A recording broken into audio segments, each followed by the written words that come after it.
I had posted last week about this stream, about where we're going to cover something that I found that was a Sweet Baby Inc. talk that was behind a paywall. Well, I have to come out and admit that it is not behind a paywall. It was, but it's also free and available everywhere. No one else found it. Well, obviously no one else found it. No one else is you.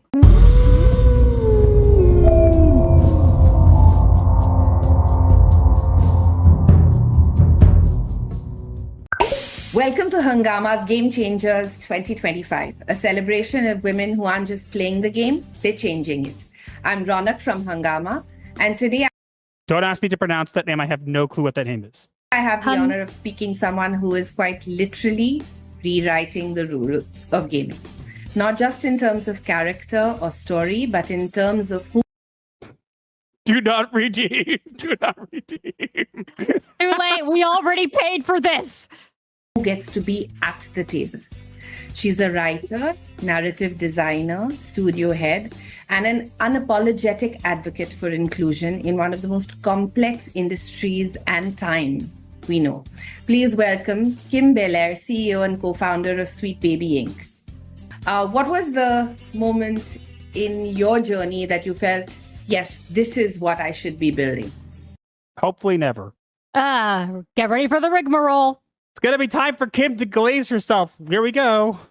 Oh, it's that's an interesting question because I think, and I'm sure that you know, right? On the journey, there are so. I want to mention, as you can see, this is from 2025. This is from August, the end of August of this year. So this is recent. So about a month and a half ago. And can someone please slow down Kim's speech? She talks way too fast. It's hard to understand her. I don't understand her even when she talks slowly. So fair enough. So many different points that you go, is this it? I'm not sure. I'm not sure. And I think we're always simultaneously experiencing those moments and also chasing those moments. What does that mean? No clue. Was there a moment where you felt like you were doing the right thing? Well, we're sometimes experiencing them, and then we're also sometimes having them. And chasing them. That doesn't answer the question, does it? I hate this. So early on when we started Sweet Baby Inc. and just for a little bit of context, Sweet Baby Inc. is a narrative development company, which means that we do script writing, narrative design, we do narrative direction, we do story development, story punch-ups, and we do kind of representation and consultation and stuff like that. So all the things that they know that they've told us that they don't do and that they only consult narratively, Kim just explained all the things they actually do, which is all the things we said that they did. Confirmed. Thanks, Kim. Well, okay, roll credits. Like the video breaks, the algorithm spells. Unfortunately, there's still another hour to go. Intentionally, not by core design or agenda, but when Spider-Man and Alan Walker came out. Alan Walker, by the way. She doesn't even know. Don't you love the Alan Walker franchise, honey? It's my favorite. I mean, it's a great anime, but I love the I am learning so much today. You did find yourself in the eye of the storm. So yes, there was a lot very much so backlash that came with what seemed like a woke agenda or a DEI agenda. So many questions come out of that. But first, how do you deal with that level of harassment? So the thing that was weird and funny, but not in a humor, not funny, haha, is that when Alan Wake came out and also Spider-Man, we were so excited, right? We were like, this is, we worked on those games for a very long time. Spider-Man, we were on for 3 years and we couldn't tell anybody, right? So we were so excited to finally have those games released and we could finally talk about it. And having them released within 1 week of each other, we were like, oh, this is going to be great because we were excited that people would finally kind of see the ways that we're working and go, wow, I didn't realize that different writers in different industries could even work on that. Little company. Right? Well, that's the thing, for a little company, like we're very, very small. And so we were just like excited to be able to do this and we thought it was really cool. But the backlash then ended up kind of being, I mean, the hardest part about it was it had nothing to do with any of the real work we had done, right? On our website, and also just any time you talk to me, I always talk about, I think, the importance of representation and inclusion in the industry. It had nothing to do with our work. It just had everything to do with our work. Kim never mentions Cabrutus or any of the backlash that came from that.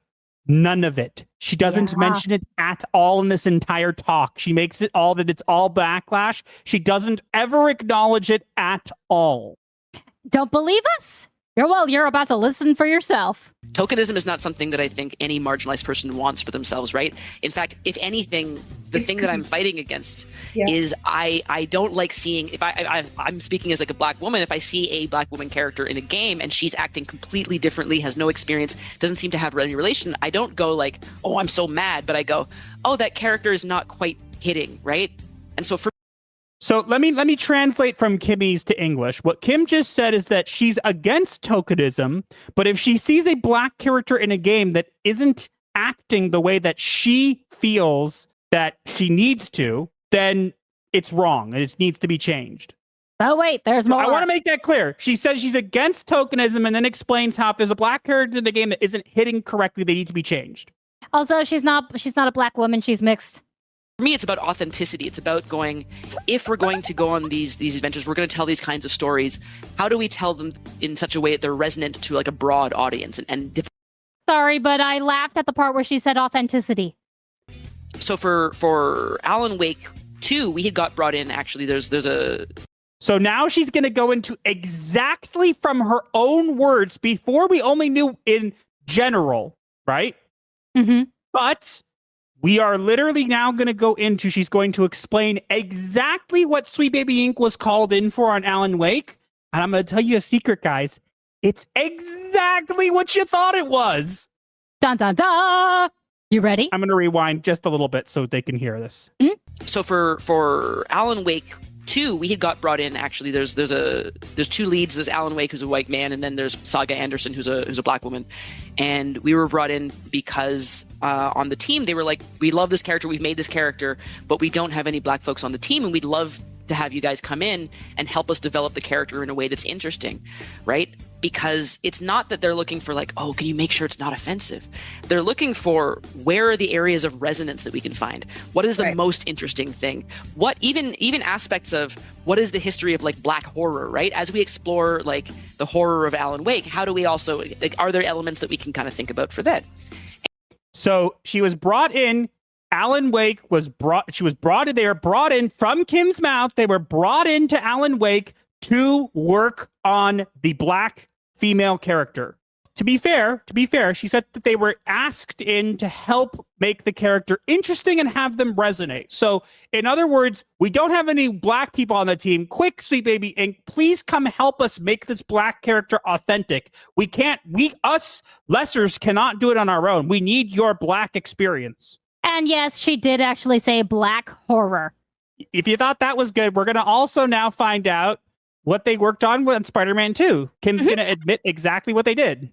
And we don't want to be what's also funny is that for Spider-Man, we just did story. I did a lot. We just did story on Spider-Man. A lot of work on that. Like, I often talk about the fact that like Craven, who's a white guy, is like the character I actually think and him and Harry, I think I worked on the most. You heard it here.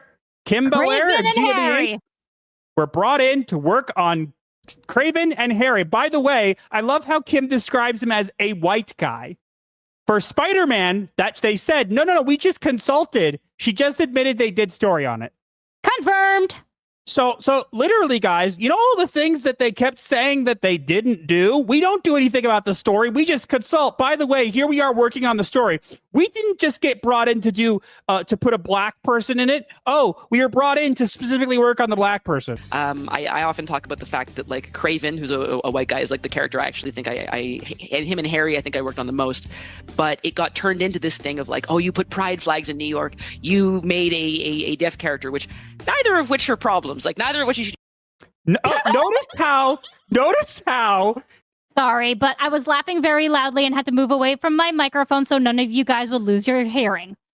I love this, though. I want to point out, she says that it was made into this thing where you put pride flags and you did a deaf character, and then doesn't explain that they didn't do it, immediately says it's not a problem. Oh, okay. So you didn't do it, but you're okay with it. Got it. Okay. Yeah. Oh, boy. We should be complaining about anyway. but we got blamed for, essentially this vague idea of wokeness and for forcing people to go woke or to put DEI in the games. And it was really, really staggering because it happened on the very day that it released. Like, this is notice she's not denied that they did this. She has just said, we got accused of doing this, and then it immediately moves over and doesn't explain if they actually did or not. Which means, yes, they did it. It was really, really staggering because it happened on the very day that it released. Like, this is, I ended up kind of going like, oh, I'm going to do a cheeky little Google and like look to see if anyone's talking about us or talking about these games and what the reviews are like. And instead, I saw a 4chan post, basically telling people our addresses, personal addresses, names, photos, linking to our accounts and stuff like this. And we started getting hundreds of messages of hate mail. And wrong. I'm going to stop you right there. Okay. Well, first, why is she on 4chan? Here's the thing. I'm going to stop you right here, Kim. First, let's get this straight. If there was anybody posting on 4chan who was linking back to your accounts or doxing you or anything like that, that's not okay. Not okay. Agreed. Not okay. However, I'm going to call you out right here, and I'm going to call you out for a particular reason. You said this, but then you said, oh, then we started getting backlash. Incorrect. You started getting backlash the most because of your former employee, Chris Kindred, going after Cabrutus. And you literally don't mention this at all in here. And then this person, speaking of this person, we have Smash JT with a $100 super chat saying, hi, Kim. Hi, Smash. Kim, then you also had Chris Kindred come after Smash JT's job and try to get him fired. So the backlash became, I'm sure there was some backlash, but it became worse because of the actions of an employee that you hired, and you don't even acknowledge it as part of the time frame here. And let's, for context, say for anyone else who's new, because we now have 180-something people here, she does not address that at all in this entire hour-long interview. She doesn't address it. She never mentions Chris Kindred. She never mentions Cabrutus. She doesn't mention anything because she needs to be a victim. Cabrutus is here. Well, let me that. Cabrutus, did you hear that she admitted that they worked on the black character in Alan Wake and that they worked on the story of Spider-Man 2? You know, the things they said they didn't work on? You know, those things? She admitted it herself. But wait, there will be more. I'll admit, like, the first thing was shock because I was like, uh-oh. The second reaction is I have to defend my team. I have to make sure, like, is everybody safe? How do we stay safe? And for the next months and indeed year and a half now, it's just been about mitigation. But it's hard because I think, one, it's hard just to hear any amount of abuse, right? It sucks. Like, it's just, even on days when you go, these people aren't any of my audience or people I would ever want to be friends with, it's still very annoying to be. Kim doesn't want to be friends with me. Aww. I'm sad. Well, she probably thinks you're a stalker at this point. Hey, Kim. So, you said mitigation. You mentioned mitigation. It's trying to mitigate it and stay safe. You know what would have helped with that? After your not-so-crazy employee went after Cabrutus and then tried to get Smash JT fired from his job, maybe you should have, I don't know, tried some mitigation by, I don't know, actually acknowledging that you fired him, which we all know you've done. You just refused to admit it. And acknowledging that that was wrong. That doesn't mean that people weren't wrong for harassing you. And, act like a CEO and take responsibility for your employee. Be constantly like having all these people just saying mean things about you. But also I think that that's full, right? It's just unpleasant and you're dealing with it. Oh, yeah. Like, Elon Musk tweeted that we were an evil blight on the games industry and that we couldn't go broke soon enough. Like, this is the richest man in the world telling a company of like 10 people whose business he has no idea about, right? But he's jumping on the anti-woke bandwagon. And so he calls us an evil blight. And of course, that means more hundreds of people pile on us, right? People make videos, people do streams because all. Like this one. Hi, Kim. We're doing a stream right now, Kim. On that level, but I think in a weird way, the deeper hurt of it, I think, is that it robs us of the truth of our work. It robs them of the truth of their work. Yes, guys, everything we've claimed that they have verified is true in this very, very podcast, it's all fake. It pretends as though we're not writers, we're not narrative designers, we're not game developers, and we don't.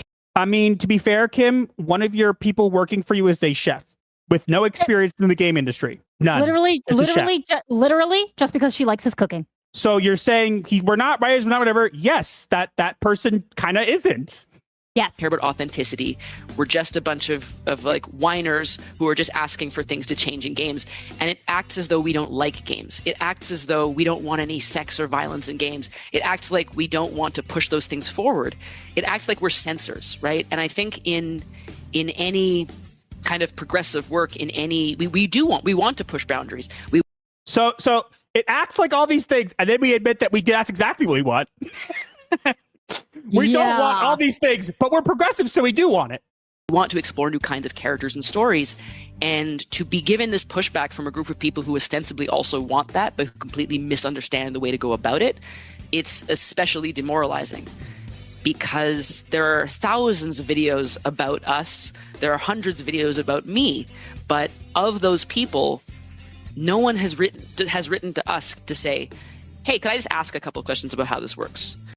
But we literally have. We actually have written to you, Kim. Hey, Smash, if you're still here, did you know the emails that you sent to them, you didn't send them. They never got any correspondence. Kim just said it here. No one has ever messaged them and asked them questions. None. Lies. Especially all the times that I messaged them and asked them questions, and everybody else I messaged and asked questions. I guarantee you got them. You literally are trying to claim that nobody messaged you with simple questions. I call BS.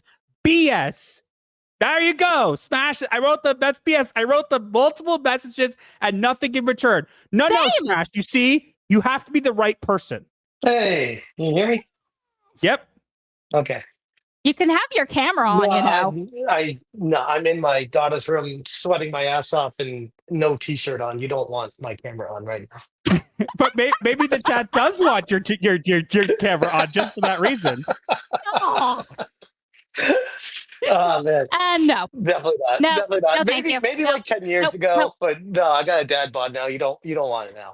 But Smash, what do you have to say about all of Kim's truth about how no one ever messaged her, they never did anything wrong, they didn't work on, they didn't do DEI, except all the stuff that they're doing are DEI, all the things that we've said about them that they're doing, that they admitted to doing in this thing, they didn't do. What do you think of all that? I think it's fascinating how you caught you caught her in a bold-faced lie. Like right when she said that, hold on. When is this from though? When is this recording from? August of 2025. This past correct. August. She's 1,000,000% lying then. She knows that I've reached out to her. I made a video and she talks about the videos that have been made. In the video, I read out what I wrote to them. I talked about this. She watches the videos and then goes on in this and says, yeah, they never try to reach out to us. I'm like, whoa, what? Yeah, total BS. That's straight up lying now. What I've learned from these types of people is it's almost like I hate to bring up the Hassan dog thing, but it's almost like they just peddle lie after lie and build lies on top of lies, and then just never acknowledge the truth, and then call you the one that's the problem and the idiot and the issue and the harasser and all these other things. It's like, no, I know I'm not crazy. Like you just aren't accountable to anything. Initially, I was very disheartened. Like the first, I did a talk about the harassment during XOXO, this is conference in Portland last year, and I talked about this a lot, but I reiterate it now because I felt so guilty the first few months of this. You should feel guilty, Kim. Kim, you should feel guilty. You had a crazy psycho employee who tried to get someone's Steam account removed and tried to get someone fired from their job and said all these horrible things, and you won't even acknowledge him. That's how guilty you are. You know the whole situation with him, with Chris Kindred trying to get me fired from that old job. When I found out about it, I was like, this is like surreal because I know when I go live with this information, no one's going to believe it because that's like so absurd that it's like, no, I know you're a trustworthy YouTuber, but now it seems like you're going to turn into one of those YouTubers that just make shit up. I'm like, no, this actually happened. That is why you always provide the receipts. We're going to go as long as this takes. We're going to get this done. I never want to do this again. Someone who wanted to do this on the combat team. There's someone who wanted to do this in the art team. There's someone who just wants to do this on writing. All of them have won battles. All of them have lost battles. Mate, working on a game is not a battle. You're not fighting to get your stuff in a game. It is not a battlefield, Kim. You are not a soldier. Oh, God. Oh, my God. Oh, my brain. She is literally looking at this as like, it's a battle to get your stuff into the game. No, you are not fighting to go, well, I want diversity. No, well, I want it. No. I'm going to the front lines. I'm Kim Belair. DEI, everywhere. Fighting on the side of the DEI is Kim Belair. Shooting. The DEI trenches. Grenade. Keep in mind, I've already listened to this once through. This is his second time listening.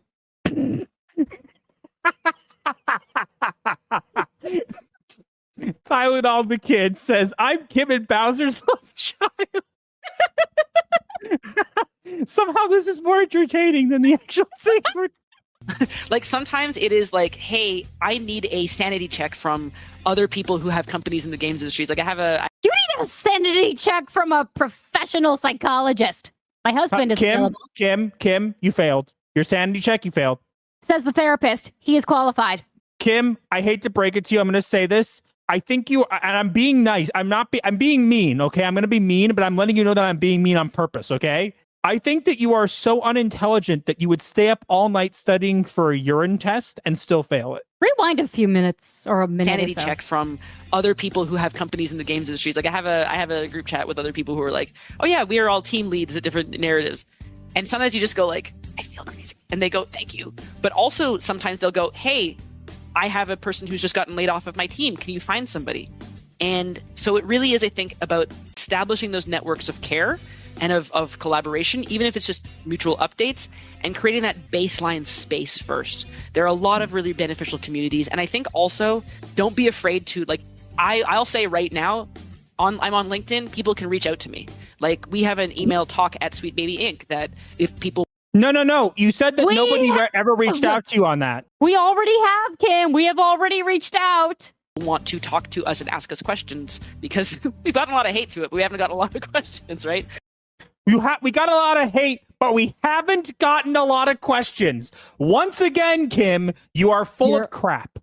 Once again, Kim, you are a big fat liar. Go back to Nam and fight for video games there. And I think, again, to go back to the harassment, that's been one of the wildest things for me, where like so many of my favorite games are games that I think people would agree with. So many of my favorite characters are like characters who I think that are not, they're not like, you know, quote unquote woke or something. Like Elden Ring is my current or my favorite game maybe ever. Like the Uncharted series, I think about God of War. I think about you worked on God of War, disqualified. Mm-hmm. Like tons of these games that I play, and I'm not like, oh, I this is killing me. I hate this. It's for guys, right? I'm like, you just complained about how you didn't like being in those games because when people talked to you, you didn't like it because they were making fun of you and trash talking you. And now you're saying you don't feel that way. Make up your god dang mind, Kim. She has no mind to make up. All she does is word salad. Yeah. This woman makes no sense. That's why I think it's so important to not just normalize like, hey, stop being mean to women and marginalized identities on the internet, but also just like, stop being mean to women and marginalized identities on the internet. I'm gonna go tell my mommy. Where? Go. Mommy, help. Grip, I can't fight my own battles.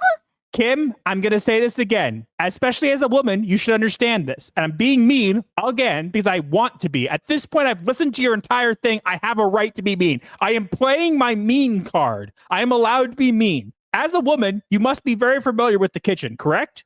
If you can't take the heat, don't go in the kitchen. I don't think Kim can even cook. Yeah, just get cooked. Oh, ouch. Hey, I think game studios and places need to start thinking more seriously about if we're going to actually maintain like women in the industry, you have to have women playing games. You have to. What? I'm gonna eat my hat. I'm gonna eat my hat. I'm gonna eat your hat. No, I'm gonna eat it. No, you love that hat. Don't eat I'm gonna eat my hat. I'm gonna eat it. I'm gonna eat my hat. I can't take it anymore. Honey, no. I can't take it anymore.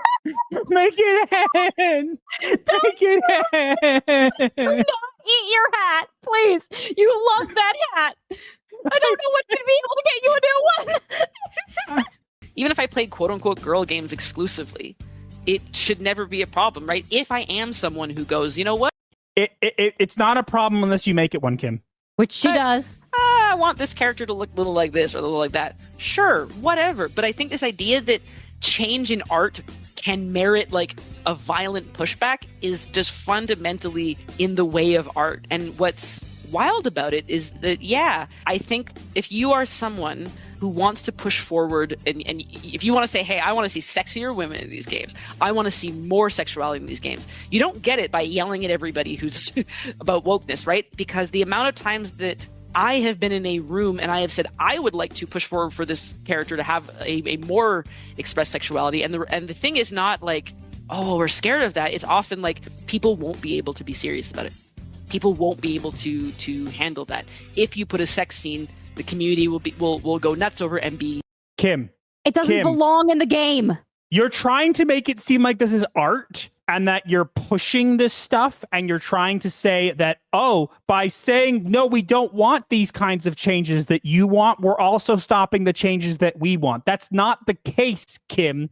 You want a character to have a more expressed sexuality because you want them to be bisexual, androgynous tree people. We want to have more expressed sexuality. You want them to be straight. Wow. Or whatever else. Not a crazy, weird person.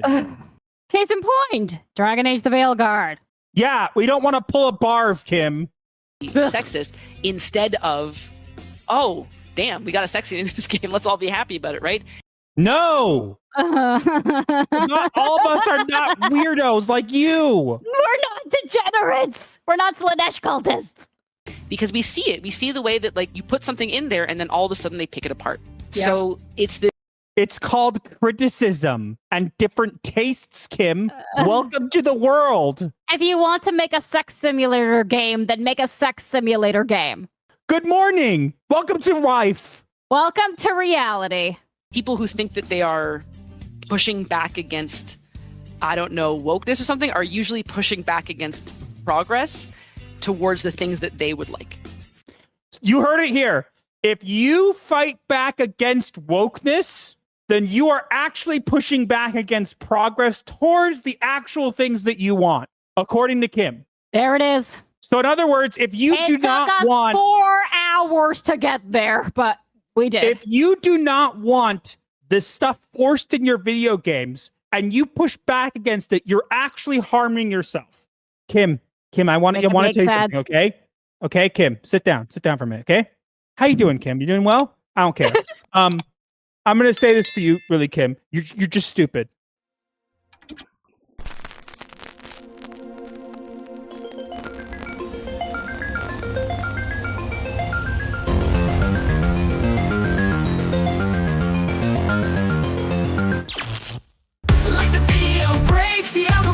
Share with your crew, escape life's hell. From spooky memes to advice obscure, here's your dark solace of humor as a cure.